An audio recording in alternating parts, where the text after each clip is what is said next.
So we're going to get back into James 1, and I've got a few new slides I kind of want us to look at today and talk about a few things. The big kind of overall concept so far, we got down through verse 8. Is that bad? I was just sitting here looking at my Bible, and I was like, I need to get my Bible. My Bible's sitting right here. My mind is just not working right. I feel like I'm missing something for some reason. Anyway, we got through verse 8. And it says, a double-minded man is unstable in all of his ways. So we talked last week a lot about, or the week before, about kind of the way people are double-minded today. We talked about how a lot of LGBT stuff is coming in to our church culture and some other things. And had a few other thoughts this week I wanted to kind of go back and follow up as it leads into the rest of chapter 1. But basically, just it's been a couple of weeks to recap. James is writing here. He is the half-brother to Jesus, and he is writing to the scattered Israelites, the Jews that are scattered abroad, trying to encourage them when they fall into situations, as verse 2 says, count it all joy when you fall into divers temptations. That word temptations really means trials. Knowing that the trying of your faith works patience, and patience, when we let her, he genders patience as her, says, but let patience have her perfect work, that you may be perfect and entire, wanting nothing. If any of you lack wisdom, let him ask of God, who gives to all men liberally. But when you ask, ask in faith, nothing wavering. For he that wavereth is like the wave of a sea driven with a wind and tossed. For let not that man think he will receive anything of the Lord. A double-minded man is unstable in all of his ways. And that's kind of where we got and started talking about double-mindedness in church culture. Y'all aware of who Ken Ham is? So we use his material here, Answers in Genesis, for a lot of the kids' programs and whatnot. And I listen to him quite a bit, and he's got some good points as to why it's so hard to reach younger people in this generation. And he's, to kind of make a long story short, he's identified it back to 2012. And that does seem, in thinking back in education wise, being a teacher, I've been teaching since '98, so I've seen the shift in the young people. And about 2012 is about the time we really started seeing atheism kind of be more prevalent. We know atheism has been around since forever, but in American culture, when would y'all tag that back to? When atheism really started stepping out and kind of being prominent? Because it's pretty prominent in this day and time. I remember, the big deal locally was when they did that lady wanted to take the Ten Commandments off of the courthouse in Jonesboro. But you know about when that was? And it could have been 10 years ago. I kind of recall something of that, at least being in the She came to work that. out there where I work. And Okay. was harassed to the point that she quit. Wow. Goodness. But we know Madeline O'Hare was very vocal back in the 60s. She's the one that eventually got prayer and Bibles out of school, Bible reading and organized prayer anyway. And it took a while for that to actually happen, because I remember the last year that I remember it happening was when I was in 4th grade, which I believe was in 84, somewhere around there, somewhere in the mid-80s. At the end of the period, when we got done with our work, if we had nothing else to do, teacher would get the Bible out and sit down and read from some passage of the New Testament as a class. Every day before we went to lunch, we'd line up at the door, everybody bow your head, we're going to pray, God is great, God is good, let us thank him for our food. And it was kind of a recitation, but it was an organized thing. And then 5th grade, that all went away. I don't know if it was just the teacher. I don't remember that happening. So this was at Avoca Elementary down on the Parkway, and I don't know, like I said, I don't know if that was the teacher was able just to get away with it because she just didn't care, or because it seemed to be all of the fourth grade teachers did that with their classes. But once we moved to fifth grade, it was gone. So I don't know if that was just a school thing, but I pointed that out online a while back, a few years ago, and some atheists was like, well, they were violating the law because that was banned back in the 60s. And teachers are not allowed to do that sort of thing. I was like, well, they did for about 20 years after that, because I remember it happening. But anyway, things have changed dramatically, and in 2012, Barack Obama on national news from his presidential platform said, this is no longer just a Christian nation. This is a nation of atheists, a nation of Buddhists, a nation of Muslims, nation of Christians, and we're all able to worship in the ways that we want to worship. So we are no longer, his point was, maybe this nation was founded as a Christian nation, but we are no longer that, and we embrace all viewpoints, which now we see where that's led us into embracing anything and everything, including transgenderism and the furry movement, and I mean, it's just run rampant. But it seems to go back to that time frame in education. I remember when things really started to shift, and Ken Ham tags it back to that moment. This seems to be where everybody started saying, okay, it's officially been said by the President of the United States, we are no longer a Christian nation, so let's just do what we want to do with this and start going in the direction we've gone. That was 2012, so that's 11 years ago. And we see how far things have gone in just 11 years. And so one of the things that Ken Ham brings up is how we begin to teach our children even in preschool and even in very early ages. And I definitely agree with what he says. So I'm just going to pick one thing, going back to our lesson of being double-minded. And I've never seen it this way until I really got to thinking about it. But we are very double-minded in a lot of areas, just in our church culture. And atheists just nail us to the wall with that. I've had it happen to me. Even something as simple as Christmas. You can just go there for a minute. We have nativities that has, baby Jesus in the manger and the three wise men there, and that's not biblical. The three wise men didn't show up at the nativity. Right. It says they came to the house where the young child was. Probably was 2 years old at the time. That's why King Herod declared all the children 2 years of age and under to be killed. So, that just within itself is a minor thing to me, but atheists will pick that apart. But could that not be blamed on the commercialization or the Absolutely. Christianity? Yeah. But every church, you go to any church at Christmas, they're going to have the wise men sitting there at the nativity. And that's not a big deal because we can deal with that. Yes, thank you.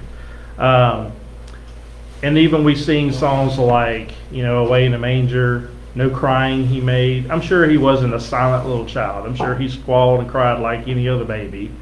And we kind of just adopt things, and I pay attention more to hymns.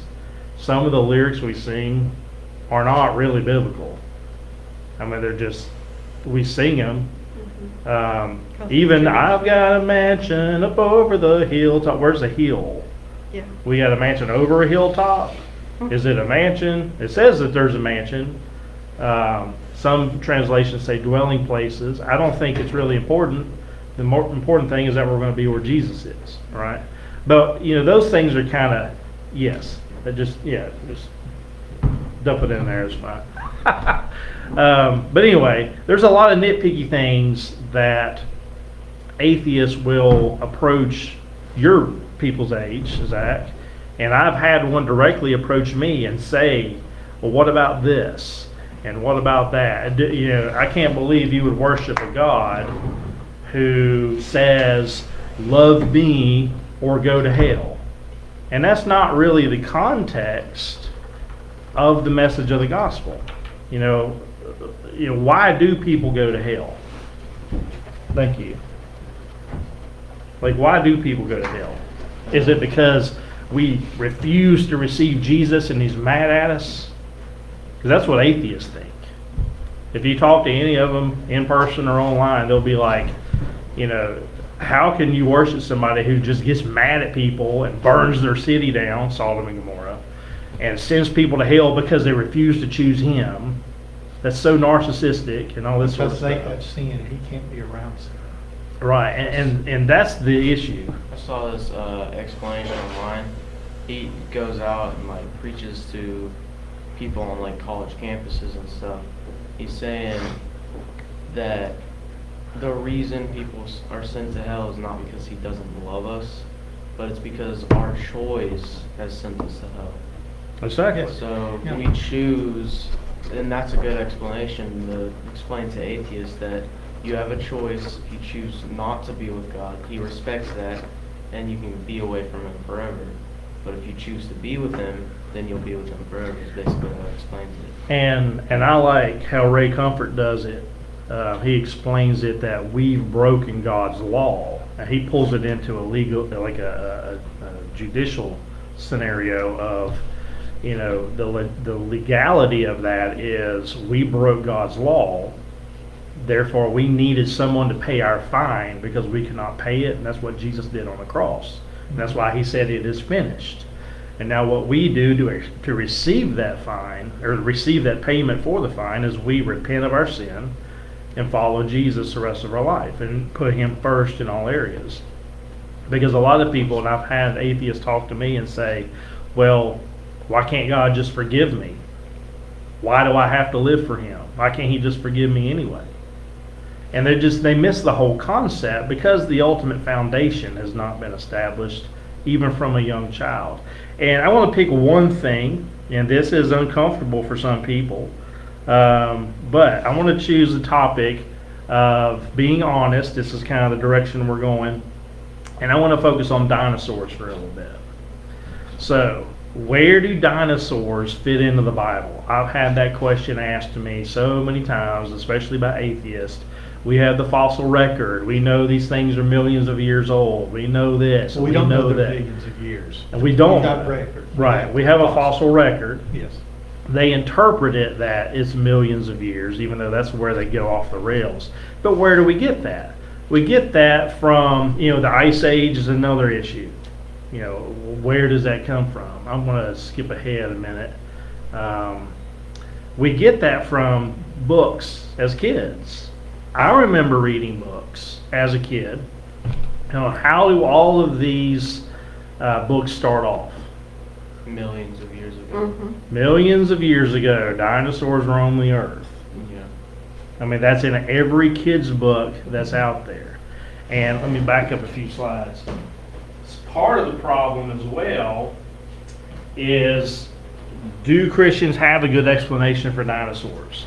Do they have a good explanation for the Ice Age? Because that's where atheists really stick it to us is, how do you explain all that? Ronnie had a thing where, I don't know that it was the dinosaur, he was talking about the size of men and talking about the...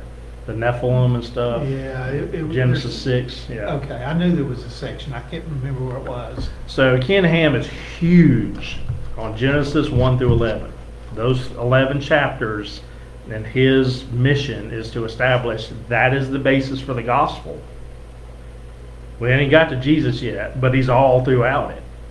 Genesis 1 through 11, which is the creation, the fall of creation, the flood, and what happened after the flood, the initial response of mankind after the flood occurred, Noah going out and his sons repopulating the earth up to the Tower of Babel. Basically, that's Genesis 1 through 11. So his whole focus in life is pointing to that. But we have a hard time if someone were to say, when did the Ice Age occur? If an atheist were to ask you, when do you put the Ice Age? Because they're pretty certain it happened. There's evidence that it did occur. So we got that movie all of our kids watch and adults watch, the Ice Age movies. They're like dinosaurs millions of years ago and all this sort of stuff. And then you got caveman imagery that comes into it. And we're just brought up with all this stuff. And churches have gotten to the point that they just kind of integrate it or don't address it at all. You know, a lot of churches are open to the idea that evolution and the Bible can coexist. And that there's a lot of Christians out there that now believe in in evolution.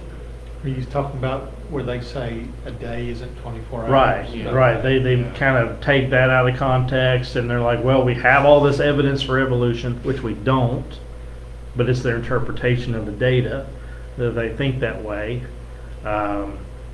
If Joy were here, she would point out Tyler, a former boyfriend of hers, he claimed to be a Christian, but he was also very big in evolution. He was just, I just believe that there's enough evidence that supports it. How else do you explain the dinosaur? That's kind of the first place a lot of them go. How do you explain the dinosaurs? How do you explain the Ice Age? So how do we explain it? This is one of the first points where things start to go awry for teaching children about Noah's Ark. So we see this kind of picture and we're like, oh, that's cute, that's funny. And this is actually one of the worst things in the world that we can show kids. Because what does that say? That every animal in the world is on the boat. And look at the size of the boat. Yeah. It's a tiny little boat, cute little funny furry animals. We got a panda bear in there. Not sure that was originally the version of the bears that existed back in Noah's day. But it's all small and it's all cramped. And the reality of it is, that's the size of the ark. And when people look at the small picture, and atheists look at that, says there's no way you could fit all the animals on the ark. And that's one of the biggest arguments that they come at me with personally, is there's no way you could have fit two of every animal on the ark. But there wasn't two of every animal on the ark. There was two of every kind. There's two of every kind, exactly. So, like, with bears and stuff, how the pandas and the grizzly bears and all that, you'd have a common ancestor, and then Right. they kind of, after spreading out to every other nation, they Adapted. Or evolved. adaptations. I mean, You don't want to use that People word will use the word evolve. but it Use did, they. They adapted to their environments. Right. Yeah. And a lot Is of that not people, the same? well, so here's the thing. Darwinian evolution is typically what everybody goes to. Darwin lived in the 1800s. About the same time we're going to look at where another guy lived and come up with the word dinosaur. The word dinosaur didn't exist until 1841. It's never used. That's why it's not in the Bible. People say, where do you find dinosaurs in the Bible? Well, you find them in the book of Job. Read the last 2 chapters of the book of Job. He talks about dinosaurs very clearly in there, and man coexisted with them.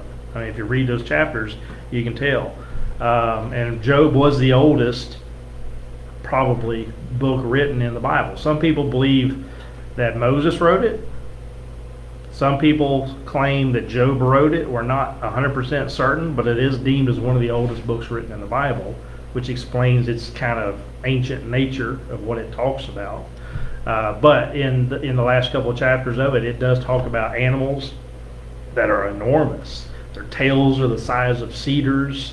When they drink water, it's like drinking a lake, meaning a lot of water. It talks about scales on their skin. It even talks about fire-breathing animals. And Bob say, oh, that's just a metaphor. It's just this. There are beetles today called lava beetles, little beetles that we see like walking around the yard about that size. And they have this chemical that God has put within them that when they regurgitate it, it has a reaction to the oxygen and turns into a flaming hot liquid that destroys its enemy that's trying to attack it. So it's very similar to a fire-breathing mechanism. So if God can still do that today through those beetles, hence the name lava beetle, he could do that back, whenever. But people don't have that kind of foundation. We see dinosaurs and the ark as two completely separate things. And they're no relation to one another at all. So that's the big question is, were dinosaurs on the ark? When did God make dinosaurs? What are dinosaurs? So if we answer that question, what are dinosaurs? They're animals, right? Therefore, they were created when all the other animals were created. When God went through day 6, he prepared the planet, he prepared the environment, he created all the animals, he also created dinosaurs. Which would definitely lead us to believe that yes, dinosaurs are probably on the ark. And Ken Ham puts that in his Ark Encounter. If you go down there, they show dinosaurs. Now, you're obviously not going to take a full-grown T-Rex, You could probably take baby. but you could take babies, right, and nurture them. And contrary to popular belief, everything on the planet prior to the flood was vegetarian eating animals. No one and nothing ate meat until after the flood. God made that provision after the flood. Not only will the plants will be, but everything will be for meat for you, is what he told Noah after the flood. So you didn't have to worry about dinosaurs attacking the other animals on the ark because they didn't eat other animals on the ark.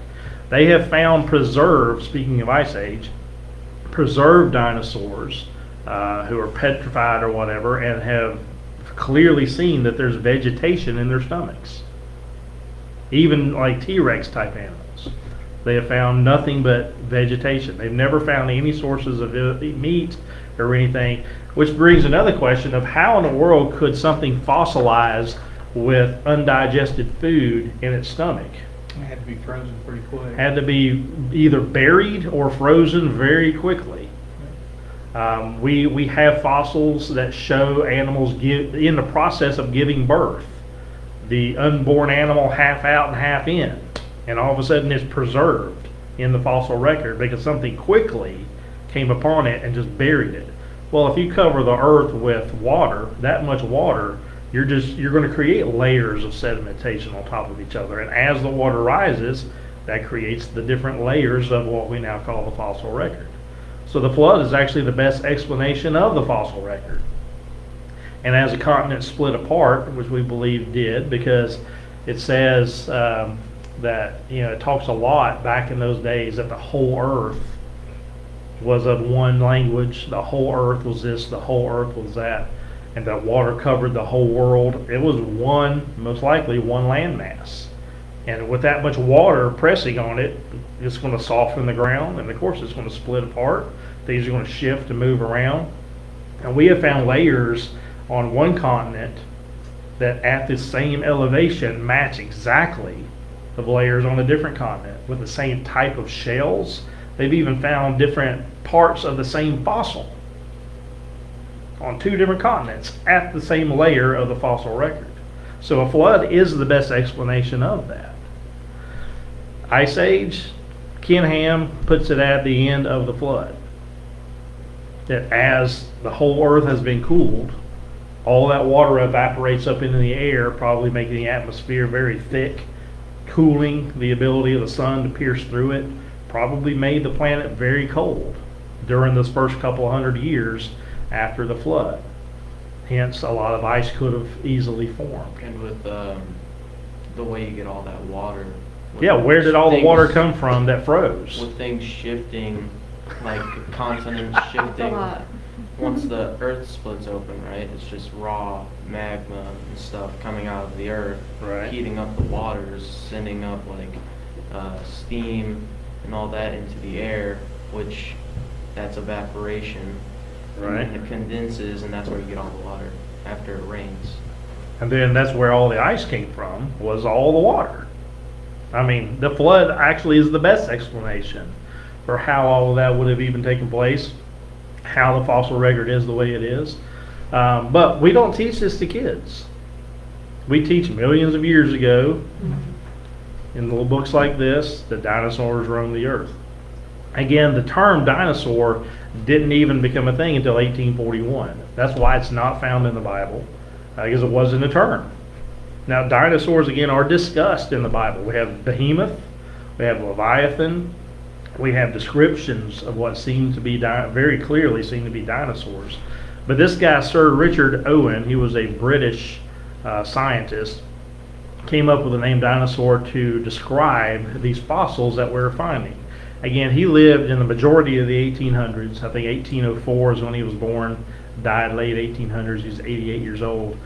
if I remember correctly. And that is also the same time that Darwin lived. Charles Darwin, who came up with the theory of evolution. So they just tied all this stuff together. And what he did is use the Greek words, Dinos and Sauros. Dinos means terrible, Sauros means lizard. He came up with the word dinosaur. So we're just describing these large, terrifying looking lizards as they are describing them as they found these fossils, which they still don't know for sure what they look like, but they've just guessed and come up with all this stuff. But do we teach this to our kids? And that's kind of Ken Ham's big thing is we're not teaching this to our kids. We're teaching them millions of years ago dinosaurs roamed the earth, and we're getting to a point where they don't have that kind of foundation to be able to say, oh, well, I don't know when the dinosaurs lived. How do I explain the dinosaur? They get up in Zachary's age, or even an adult, a few years ago, I had a hard time addressing these things that atheists were coming to me, saying, well, what do you do with this? What do you do about this? And of course, they're firing questions at you like crazy that you can't come back with a good answer to. And they're like, see, you don't even know what you believe. It contradicts itself. You say this and you say you believe this, but science has shown this, so where do you stand on all this stuff? I think that comes along with our concept of being double-minded. We don't really put a lot of stuff in proper context to our kids as we're teaching them. And we as kids fell into that same situation. I was taught dinosaurs roamed the earth millions of years ago. I was always taught that the fossil record was evidence for evolution. His teachers right now are teaching evolution in his class. Yeah. And I feel it's my responsibility as a parent to counteract that by saying, okay, well, what are they saying? How does that tie into what the Bible says? And we have these kind of conversations so that he doesn't get confused. So, a lot of kids were raised and sheltered in a Christian home, and then we sent them off to college, because they didn't used to teach this sort of stuff in high school. Then they sent them off to college, and the university professors are all about it. Oh, yeah. And then we lose a lot of our generation once they hit the college age, because we haven't set the right foundation. We've been so double-minded as a church culture. Oh, anybody can come to church. True, but not anybody ought to be allowed to serve in the church. Right? They should have a biblical model in their life before they're allowed to join the church and allowed to serve the church particularly.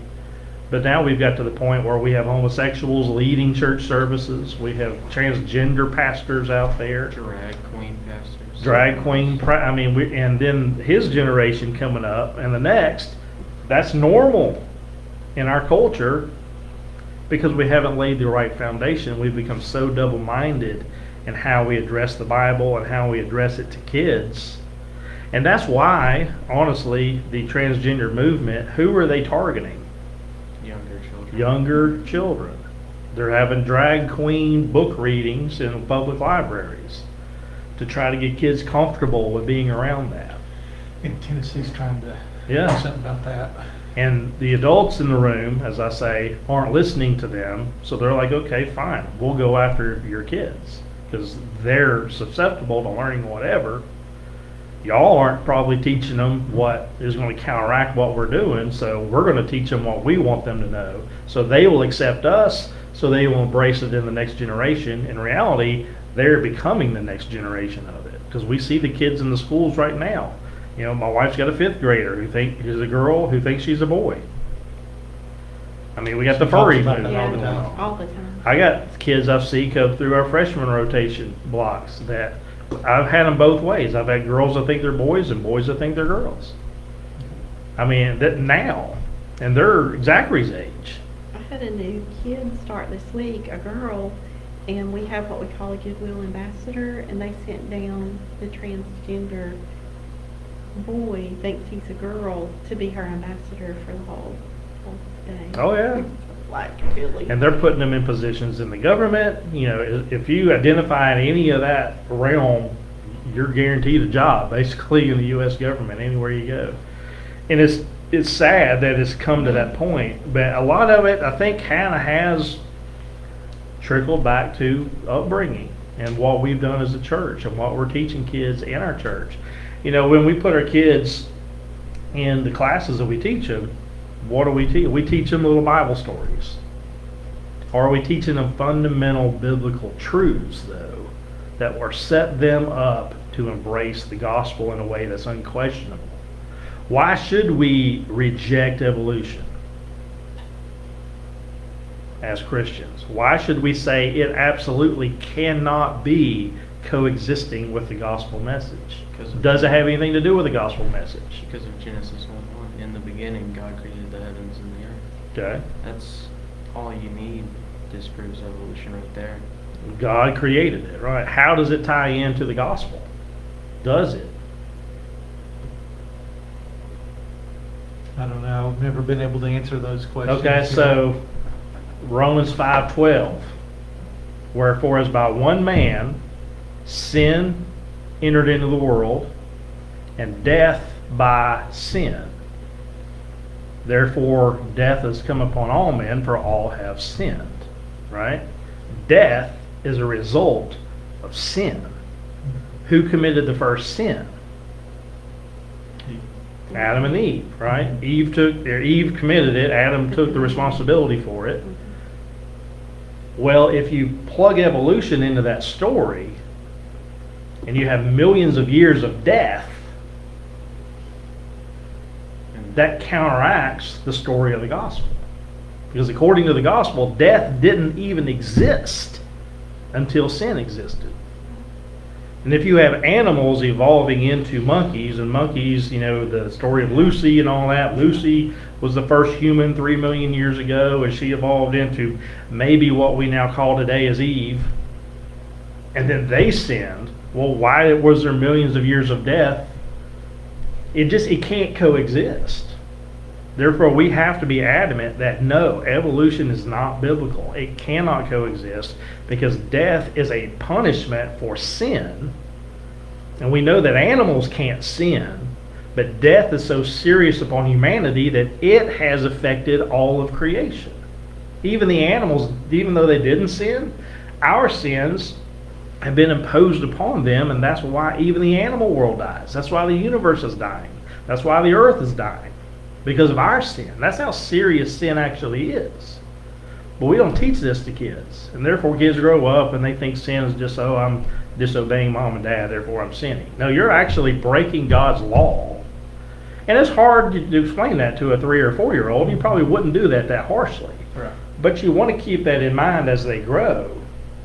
They need to understand the seriousness of sin, because if they don't understand the seriousness of what Romans 1 talks about, which we'll get to eventually when we go through Romans, people worshiping the creation more than the creator, which is what we're seeing in this transgender movement, then they're not going to see the seriousness of the sin of being transgender. They're not even going to see it as a sin, or homosexuality or anything else. Some of these earth movements and different things, it's all the same thing. Even the whole, we've got to preserve the planet as long as possible. Well, you can do every effort in the world you want to, but Peter said that God is going to melt it all with fervent heat. He's going to destroy it eventually anyway. I don't care what you do to try to, and we should take care of it, yes, because we have to live on it. But the fact that it's getting to the point that it's getting, and that now we're looking at exploring other options to leave the planet, tells me it's just getting closer and closer to the time of ultimate destruction, which is going to occur at the hand of God coming back. So for me, it's exciting, that Jesus is coming back pretty soon. I mean, we can see, what does he say, as the days of Noah were, so shall the coming of the Son of Man be. What does that mean?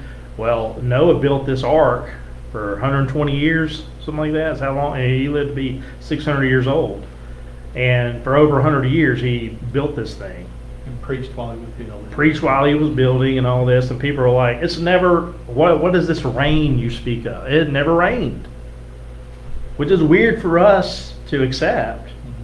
And atheists will jump all over that. Do you really believe it never rained up until Noah?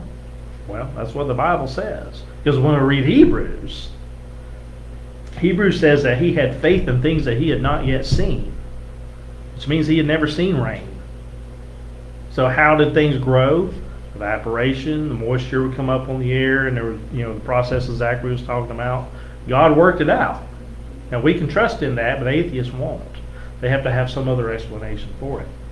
It's just, and I've been double-minded most of my life, and it's in the last 5 years or so where I've really tried to take this stuff more seriously, that I'm like, I need to take this seriously with my kids to make sure that they are well-rooted in what this Bible really teaches. Because I initially, 10, 15 years ago, would have conversations online or even in person with atheists. I had no idea how to answer their questions. And that was as I engaged and just lost the argument, I went back and researched it. I'm like, well, how can I explain this? And I've even had my faith personally. I've challenged my own faith on certain things.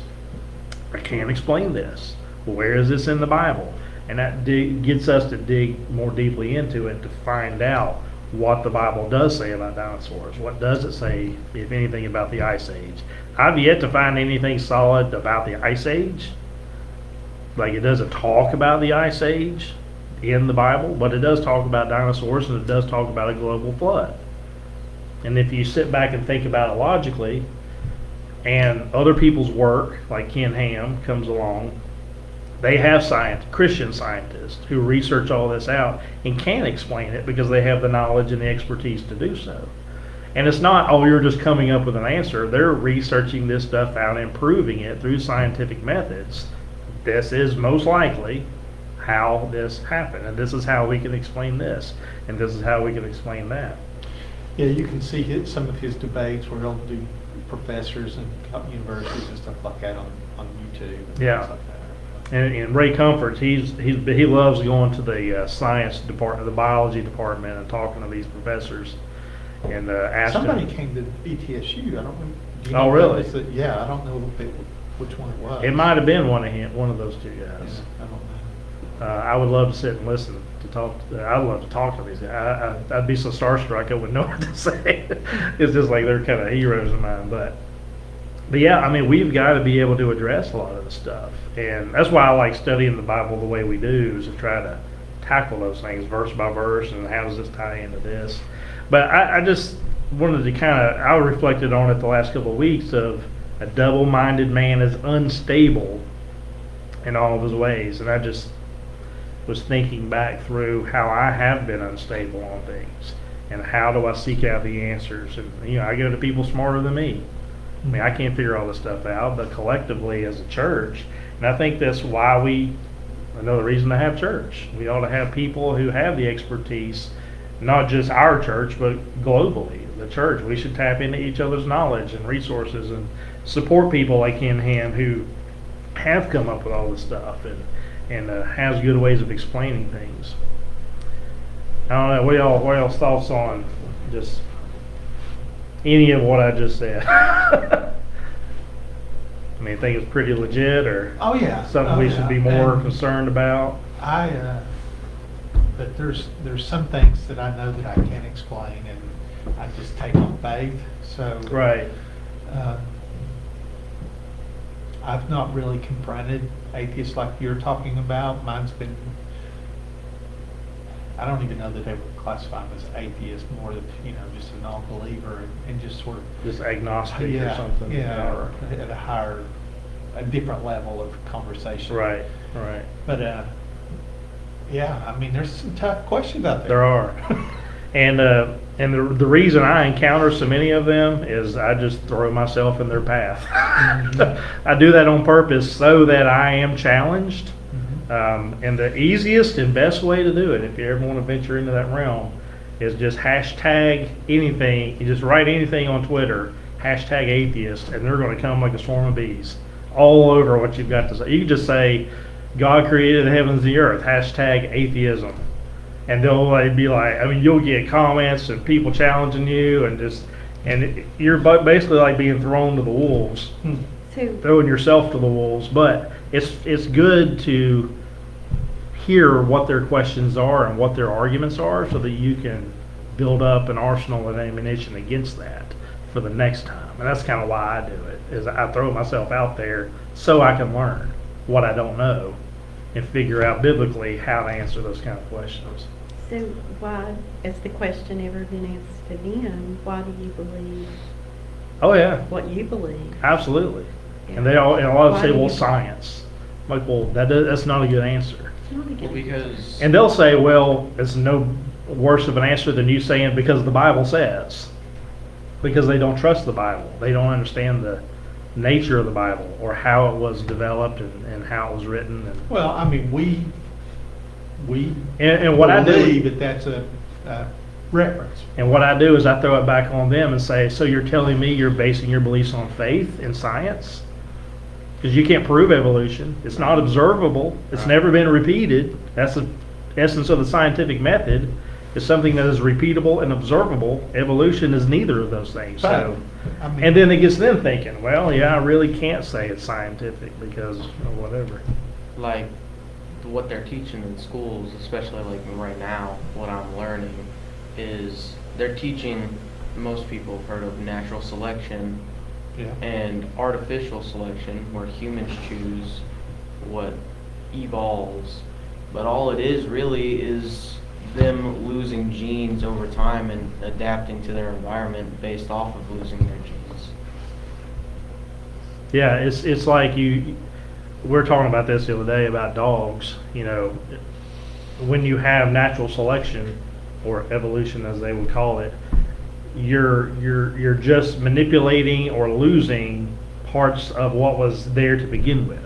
And they did similar to what I talked about with how you have a medium hair dog, right? And they have kids, one has short hair, one has long hair, and they go to a colder climate. The one with longer hair will survive versus the one with shorter hair will die, so they'll lose that gene up in that colder Moving climate. forward, yeah, and then you'll just lose the ability to have shorter hair dogs in those areas. And you'll have longer hair dogs because they're not surviving, which is natural selection. It's not really evolution, But we're it's just crossbreeding- biology. Crossbreeding poodles with everything, so they won't shed hair.